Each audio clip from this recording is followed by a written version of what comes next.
मोहम्मद, इनका नाम प्रकाश जी। आप जना क्या कहते हो, मुझे तो कोई जानकारी है नहीं फिलहाल। इनका प्रकाश नाम कौन कौन बच्चे जानते हैं? इनका नाम प्रकाश है, कोई नहीं जानता। ये आप बताओ क्या नाम है मेरा? खड़े हो जाओ। हाँ ये क्या नाम है मेरा? ओके से बैठ जाओ। चलिए, आप लोग ने इनका प्यार का नाम मनी भैया रख रखा है। चलो अच्छी बात है, कोई बात नहीं। मनी मनोज दोनों की एक ही वो चल रही है, जय का अंदर पढ़ रहा और कोई दिक्कत नहीं है। ठीक है जी। चलिए, अब जितने भी आपके आसपास के बच्चे हैं और जो पढ़ना चाहते हैं, जिन्हें थोड़ी सी इच्छा है पढ़ने की, तो वो बच्चे अपना यहाँ 2:30 बजे आ जाया करें। बैठने की व्यवस्था पूरी की जाएगी आपकी। हैं? आप इस बात की चिंता ना करें सर जी गर्मी लग रही है, ये लग रही है। गर्मी की व्यवस्था दूर होगी हर तरीके से। विधायक भैया आपको कुर्सी चेयर छोड़ दो, बैठ जाइए वहाँ पे। पहुँचो आप वहाँ पे, किसी जगह पर खाने ना बिठाने के लिए बैठ सकते हैं ना। कोई बात नहीं, कोई बात नहीं। हाँ अब आप यहाँ 1-1.5 घंटा, कम से कम 1.5 घंटा, कम से कम कितना 1.5 घंटा आपको यहाँ खर्च करना पड़ेगा। लेकिन 1.5 घंटे में आपको कुछ सीखना भी पड़ेगा। कहीं ऐसा ना हो कि आप घर से भी आ रहे हो और यहाँ भी कुछ सीख नहीं रहे हो और बाद में तुम्हारे घर वाले कहेंगे जी वो मनोज सर जी आते थे, वो पढ़ा कर जाते थे, हमारे बच्चे में तो कुछ आया नहीं। ऐसा नहीं होना चाहिए बिल्कुल। हर तरीके से जो भी चीज़ हम आपको बताएं उस चीज़ को ज़्यादा याद करके मतलब थोड़ी करके लाओ, उसे याद करके उसे सुनाओ और उसे लिख कर दिखाओ।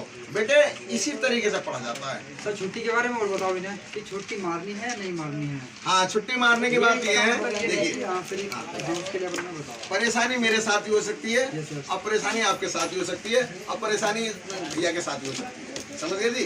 परेशानी सबके साथ है। अगर आपको वास्तव में कोई परेशानी है, कोई दिक्कत है, तो कोई बात नहीं, आपको छूट है। लेकिन परेशानी भी नहीं है और उसके बावजूद ही आप छुट्टी मार रहे हो, तो भाई हो सकता है कि हमारी बहन जी का धंधा चल जाए। क्योंकि मैंने मार के वो दिन चार्ज बनाऊंगा ही नहीं बनाऊंगा। समझ गए जी? इससे कोई फायदा नहीं है। इसलिए डेली आपको आना। जिस दिन मुझे नहीं आना हो करेगा, मैं आपको एक दिन पहले बता दूंगा। एक दिन पहले ही बता दूंगा कि भैया कल को मैं नहीं आऊंगा। आपकी इच्छा, अगर आप आना चाहें, भैया पढ़ाना चाहें तो आ जाओ और ना मना करें तो मत आओ। ठीक? आ जाओ बेटा, वीडियो बननी है। आ जाओ सामने खड़े हो जाओ, इधर खड़े हो जाओ, इधर खड़े हो जाओ, इधर बंदे को आ जाओ। आ जाओ।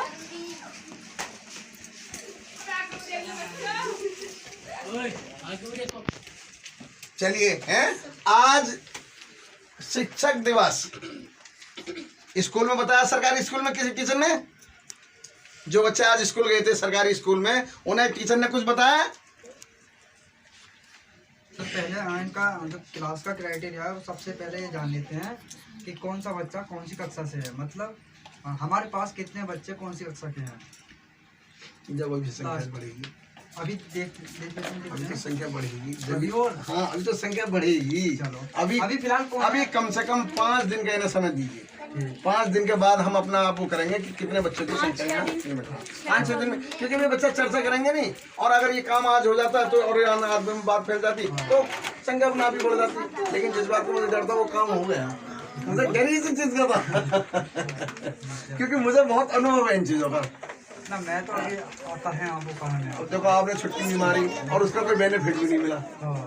नहीं बेनिफिट है, आप मेरे सामने नहीं, वो तो मैं जब भी आता तो मैंने आपसे वादा कर दिया था, उसमें कोई बात ही नहीं है। चलिए देखिए, ये भैया कह रहे हैं कि हमें क्वांटिटी कर लेनी चाहिए। क्वांटिटी का मतलब गिनती कर लेनी चाहिए कि कितने बच्चे कौन सी क्लास में हैं। हाँ। पहली बात तो ये है कि अभी मैं क्लास वाइज नहीं पढ़ा रहा, मैं तो जो चीज समझा रहा हूँ वो सभी को समझा रहा हूँ। अभी मैंने कुछ बच्चों से नाम अते पते पूछे, बच्चों के नाम पूछे और बच्चों के पापा के नाम पूछे, तो ज्यादातर बच्चों ने, किसी भी बच्चे ने अपने पापा के नाम से पहले श्री शब्द नहीं लगाया। किसी ने कह दिया पप्पू, किसी ने कह दिया ऋषिपाल, किसी ने कह दिया राजपाल, किसी ने कह दिया कुछ, किसी ने कह। अरे भाई, पहली बात यह है, अगर आप अपने से बड़े का नाम ले रहे हो, विशेष तौर पर पापा का, किसका? पापा का, तो पापा के नाम से पहले श्री शब्द जरूर लगना चाहिए। समझ में आ रही है सबकी बात? यहाँ कोई मुस्लिम बच्चा तो है नहीं, या कोई बच्चा मुस्लिम भी है? यहाँ मुस्लिम बच्चा तो कोई नहीं है ना। हाँ, तो बस तो श्री शब्द। और अगर कोई मम्मी का नाम पूछे तो क्या लगाना चाहिए? श्रीमती। Very good. क्या लगाना चाहिए? मम्मी का नाम पूछे तो श्रीमती। ठीक। गांव का नाम क्या नाम है आपके गांव का? कौन बताएगा? कौन बताएगा गाँव का नाम क्या है? बताओ। ठीक है, वेरी गुड। आप खड़े हो जाओ। इब्राहिमपुर नारायण उर्फ ब्राह्मण। Very good. सब की समझ में आ गया? इब्राहिमपुर नारायण और बिरामपुर। अब आप सोच रहे होंगे जी इब्राहिमपुर तो बहुत टेढ़ा है, तो सामने धर्मशाला पर लिखा हुआ है। हाँ। अच्छी तरीके से पढ़ लेना, देख लेना कौन सी मात्रा लगी हुई है और कैसे लिखा जाता है। और कागजों में इब्राहिमपुरी लिखा जाता है। ये हम तो मुंह से बोल देते हैं कि जी बिरामपुर, जबकि बिरामपुर का कोई मतलब नहीं है, इब्राहिमपुरी है जो भी है। ठीक जी। तो ये हो गया जी आपके गांव का नाम।